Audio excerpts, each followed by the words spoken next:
संयुक्त राष्ट्र सुरक्षा परिषद की आतंकवाद निरोधक समिति की 2 दिवसीय बैठक मुंबई में आयोजित हुई। इसमें 15 सदस्य देशों के राजदूत शामिल हुए। बैठक के दूसरे दिन शनिवार को भारत के विदेश मंत्री एस जयशंकर ने आतंकवाद पर कड़ा प्रहार किया है। उन्होंने तकनीक के जरिए आतंकी हमलों को अंजाम दिए जाने की चेतावनी दी। जयशंकर ने कहा कि कम लागत और आसानी से मिलने की वजह से दुनिया भर में ड्रोन हमलों का खतरा बढ़ गया है।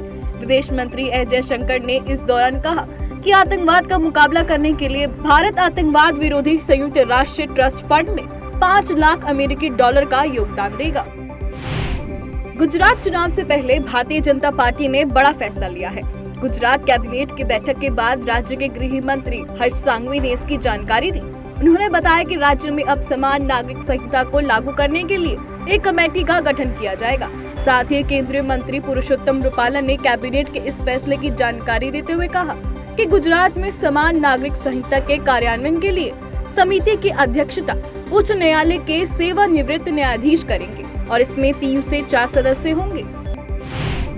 कर्नाटक के शिक्षा मंत्रालय द्वारा हाल में किए गए सर्वेक्षण में बताया गया है कि राज्य में अरबी स्कूल राज्य शिक्षा विभाग द्वारा जारी नियमों का पालन नहीं कर रहे हैं। इस पर शिक्षा मंत्री नागेश ने कहा कि हमें शिकायतें मिली है कि अरबी विद्यालयों के विद्यार्थी दूसरे स्कूलों में पढ़ने वाले अन्य विद्यार्थियों के बराबरी करने में सक्षम नहीं है, क्योंकि अरबी विद्यालयों में शिक्षा का स्तर सही नहीं है। इसलिए हमने सहायक आयुक्त से इसकी समीक्षा करने के लिए कहा है और रिपोर्ट मिलने के बाद ही इन पर कार्रवाई की जाएगी।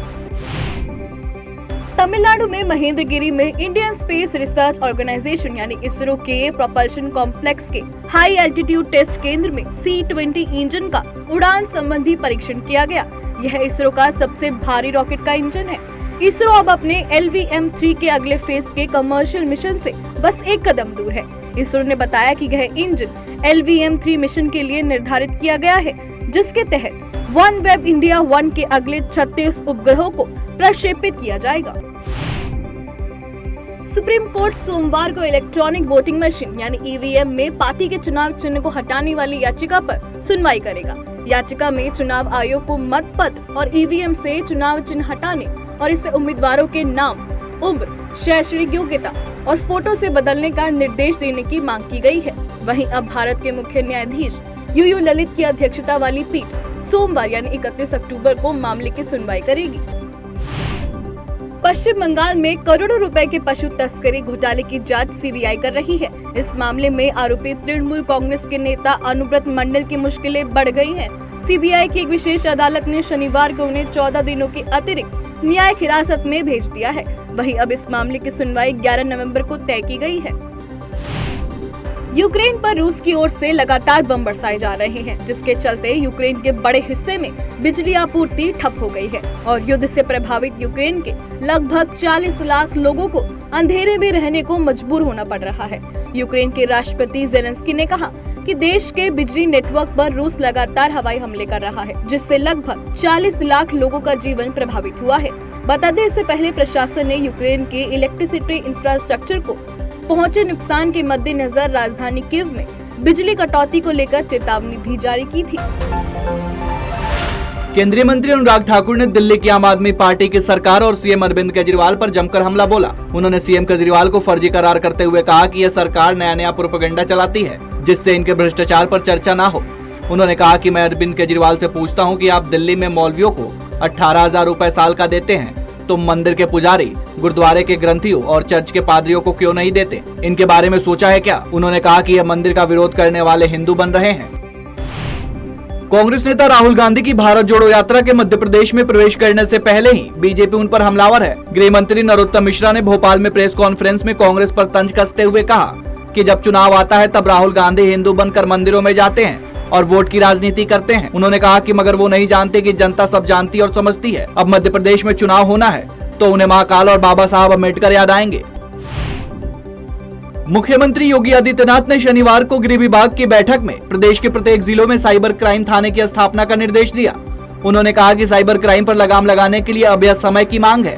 उन्होंने कहा कि आज के दौर में साइबर सिक्योरिटी अहम विषय है। पुलिस परिक्षेत्र के बाद प्रदेश के हर जिले में एक साइबर क्राइम थाना की स्थापना की आवश्यकता है।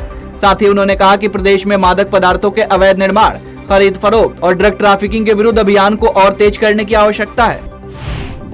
उत्तराखंड की धामी सरकार प्रदेश में ब्रिटिश कालीन उन सभी स्थानों, सड़कों और भवनों का नाम बदलेगी जो गुलामी का प्रतीक माने जाते हैं। मुख्यमंत्री पुष्कर सिंह धामी ने हरियाणा के सूरजकुंड में इसकी घोषणा की। वहीं इस दिशा में रक्षा मंत्रालय ने राज्य के सैन्य छावनी वाले इलाकों की सड़कों, भवनों और स्कूलों और अन्य स्थानों के ब्रिटिश कालीन नामों की सूची मांगी है। साथ ही उनके स्थान पर रखे जाने वाले नामों के सुझाव भी देने को कहा है।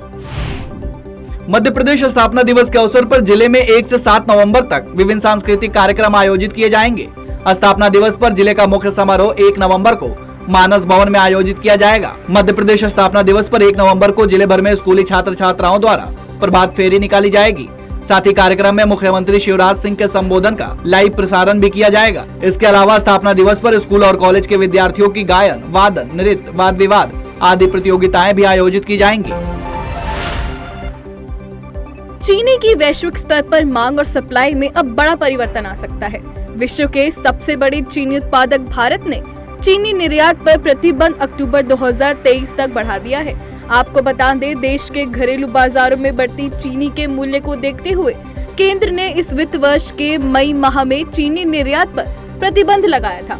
जानकारी के अनुसार देश में 2021 से 22 के चीनी के मौसम के दौरान 5,000 लाख मीट्रिक टन से अधिक गन्ने का उत्पादन हुआ है।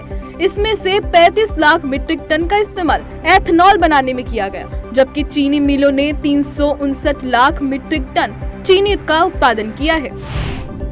भारत का रक्षा मंत्रालय विश्व का सबसे बड़ा नियोक्ता बना है।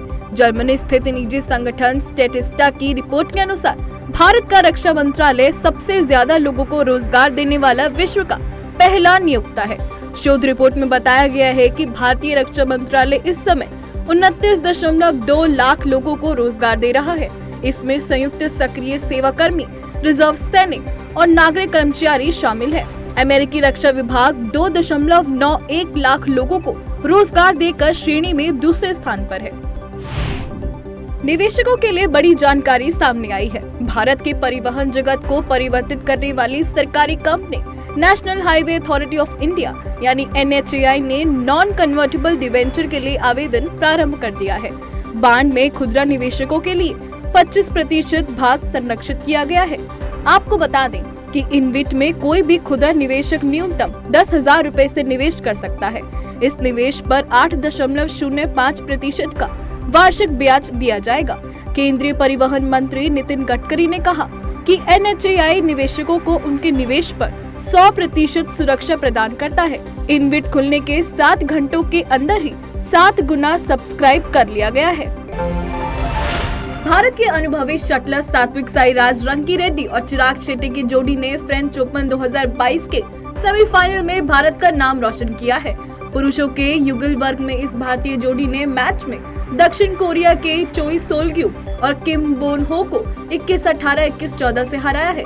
दोनों भारतीय खिलाड़ी अपने करियर के सबसे बड़े खिताब के लिए अंतिम कतार में हैं। भारत के लिए यह गर्व का विषय है कि पहली बार किसी भारतीय युगल जोड़ी ने इस प्रतियोगिता के फाइनल में प्रवेश किया है। भारतीय इतिहास के महान योद्धा छत्रपति शिवाजी के जीवन पर आधारित मराठी फिल्म हर हर महादेव ने 4 दिनों में 4.86 करोड़ रुपए की कमाई कर ली है। 15 करोड़ रुपए के बजट में बने इस फिल्म ने पहले दिन ही 2 करोड़ रुपए का कलेक्शन किया था। अभिजीत देशपांडे द्वारा निर्देशित इस फिल्म में मराठा योद्धाओं के गौरवशाली इतिहास से जुड़ी पावन खिंड का युद्ध दिखाया गया है। फिल्म में सुबोध भावे, छत्रपति शिवाजी महाराज और शरद केलकर बाजी प्रभु देशपांडे के अभिनय में दिखाई दे रहे हैं। निर्देशक अभिजीत ने फिल्म के निर्माण के लिए 10 वर्ष समर्पित किए हैं।